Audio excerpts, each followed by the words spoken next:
एका मुलीने फक्त एका नावासाठी 20 कोटींची डील ठेवली आणि ते नाव होतं एका मोठ्या राजकारण्याचं.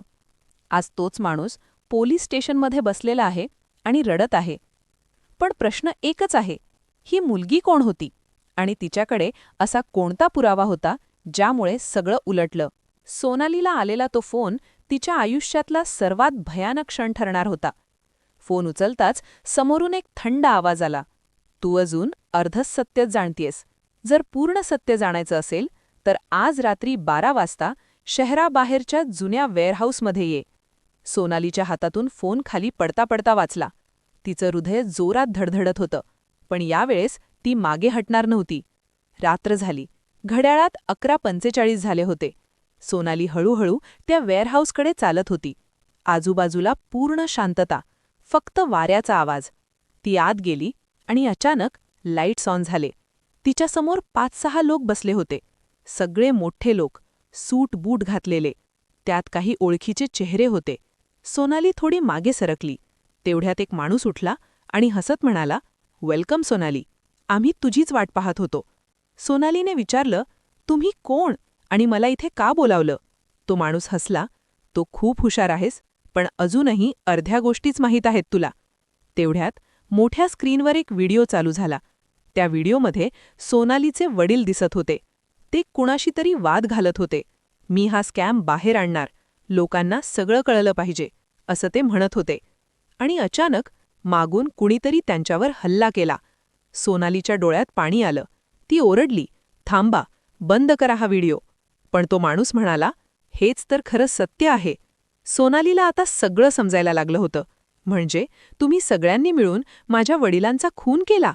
त्या माणसाने शांतपणे उत्तर दिलं, हो, कारण ते आमच्या वाटेत येत होते. सोनालीचा राग अनावर झाला. तुम्हाला वाटतं तुम्ही यातून वाचाल?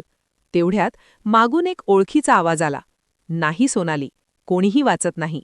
सोनालीने मागे वळून पाहिलं आणि ती पूर्णपणे हादरली. कारण तो माणूस तिच्या वडिलांचा जवळचा मित्र, ज्याच्यावर ती सर्वात जास्त विश्वास ठेवत होती, तोच त्या सगळ्यांचा लीडर होता. सोनालीच्या डोळ्यातून अश्रू वाहू लागले. तुम्ही असं कसं करू शकता? तो शांतपणे म्हणाला, पैसा आणि पॉवर या गोष्टी माणसाला काहीही करायला भाग पाडतात. तुझे वडील चांगले होते, पण ते आमच्यासाठी धोका बनले होते. सोनाली रडत म्हणाली, मी तुम्हाला कधीच माफ करणार नाही. तो हसला, माफी मागायची वेळ आता तुझी आहे. त्याने हात दाखवला आणि 2 माणसं पुढे आली. तुला 2 ऑप्शन आहेत, किंवा तू गप्प बस आणि आरामात आयुष्य जग, किंवा तुझंही तेच होईल जे तुझ्या वडिलांचं झालं. सोनाली काही क्षण शांत राहिली आणि मग ती हळूच हसली. सगळे थोडे गोंधळले.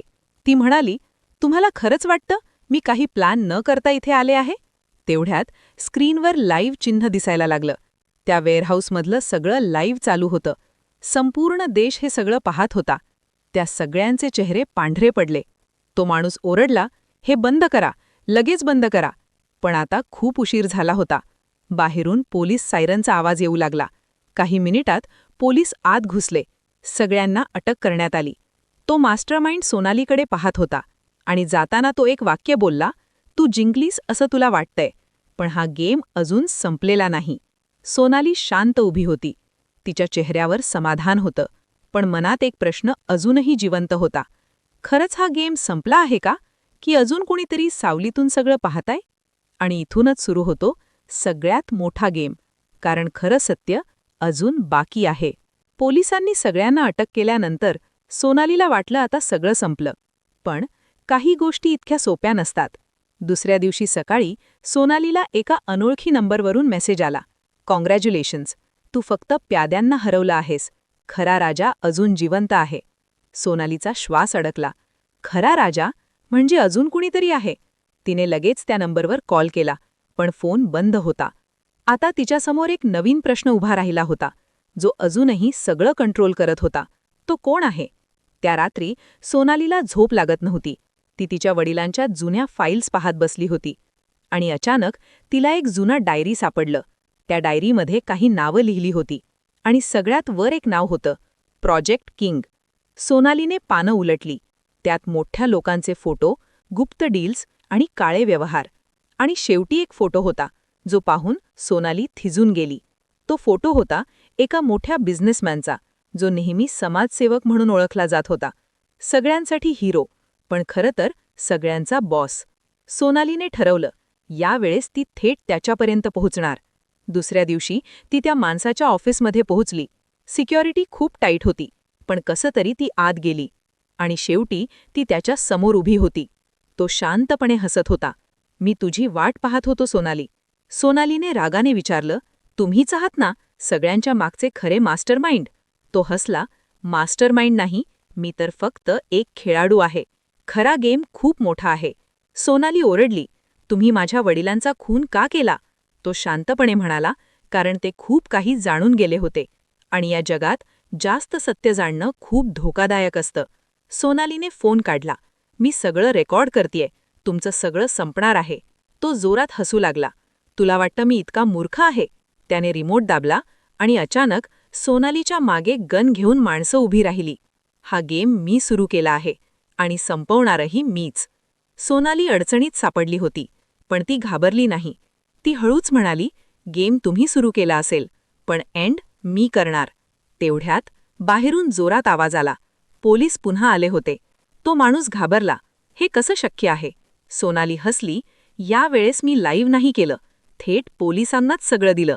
काही सेकंदात सगळं संपलं. तो किंग पोलिसांच्या हातात होता. जाता जाता तो सोनालीकडे पाहून म्हणाला, "तू जिंकलीस, पण या जगात अजून खूप किंग आहेत." काही महिन्यांनंतर सोनाली एका शांत ठिकाणी उभी होती, तिच्या वडिलांच्या फोटोसमोर. "बाबा, मी न्याय मिळवला." तिच्या डोळ्यात पाणी होतं, पण मनात समाधान होतं. पण अचानक तिच्या फोनवर पुन्हा एक मेसेज आला, "न्यू गेम स्टार्ट सून." सोनालीने आकाशाकडे पाहिलं आणि हलकसं हसली, कारण यावेळेस ती तयार होती. तो मेसेज पाहून सोनाली काही क्षण शांत उभी राहिली. तिच्या चेहऱ्यावर भीती नव्हती. यावेळी तिच्या डोळ्यात फक्त एकच गोष्ट होती, तयारी, डेंजर. कारण तिला आता समजलं होतं, हा गेम कधीच संपत नाही. त्या रात्री सोनालीने एक निर्णय घेतला, यावेळेस मी फक्त स्वतःसाठी नाही, तर सगळ्यांसाठी लढणार. ती पुन्हा तिच्या वडिलांची डायरी उघडते आणि त्यात एक नवीन पान दिसतं, ज्यावर लिहिले असतं, "if anything happens to me, trust no one." सोनालीच्या अंगावर काटा येतो. ट्रस्ट नो वन म्हणजे अजून कुणीतरी जवळचा? ती विचारात पडते. आणि अचानक तिच्या लक्षात येतं, या सगळ्या प्रकरणात एक व्यक्ती होती, जी नेहमी तिच्यासोबत होती. पोलीस ऑफिसर, ज्याने तिला मदत केली होती, तोच. सोनालीचा श्वास जोरात चालू होतो. नाही, हे शक्य नाही. पण तिचं मन सांगत होतं, हेच खरं आहे. दुसऱ्या दिवशी ती थेट पोलीस स्टेशनमध्ये जाते. तो ऑफिसर तिच्याकडे पाहून हसतो. "सोनाली, आता सगळं संपलं. रिलॅक्स." सोनाली शांतपणे म्हणते, "हो, सगळं संपलं. फक्त एक गोष्ट बाकी आहे." तो विचारतो, "काय?" सोनाली त्याच्या डोळ्यात पाहते आणि म्हणते, "खरा गेम." ऑफिसरचा चेहरा बदलतो. "तू काय बोलतीयस?" सोनाली हळूच डायरी त्याच्यासमोर ठेवते. "माझ्या वडिलांनी सगळं लिहून ठेवलं होतं आणि त्यात तुमचं नावही आहे."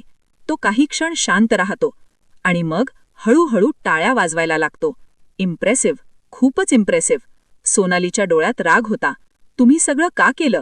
तो हसतो, "कारण मी फक्त पोलीस नाही, मी या सगळ्या गेमचा कंट्रोलर आहे. ज्या लोकांना तू पकडलंस ते फक्त माझे प्यादे होते." सोनाली हादरते, "म्हणजे तूच तो शॅडो प्लेयर?" तो हसतो, "एक्झॅक्टली. मीच किंग, मीच गेम." सोनालीचा राग आता शिगेला पोहोचतो. "तुम्ही माझं सगळं आयुष्य उद्ध्वस्त केलं." तो शांतपणे म्हणतो, "नाही सोनाली, मी तुला मजबूत केलं. आज तू इथे उभी आहेस कारण मी तुला इथे आणलं." सोनाली ओरडते, "बस, आता सगळं संपणार आहे."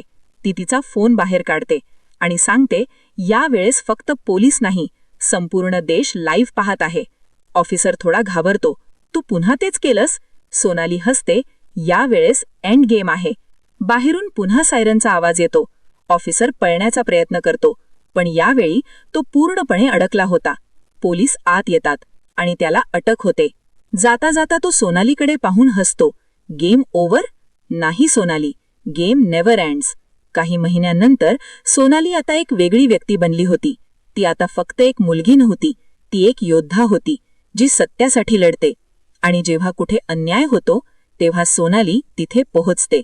कॅमेरा हळूहळू दूर जातो आणि शेवटचा आवाज येतो, "काही गेम्स कधीच संपत नाहीत, ते फक्त पुढच्या लेव्हलवर जातात.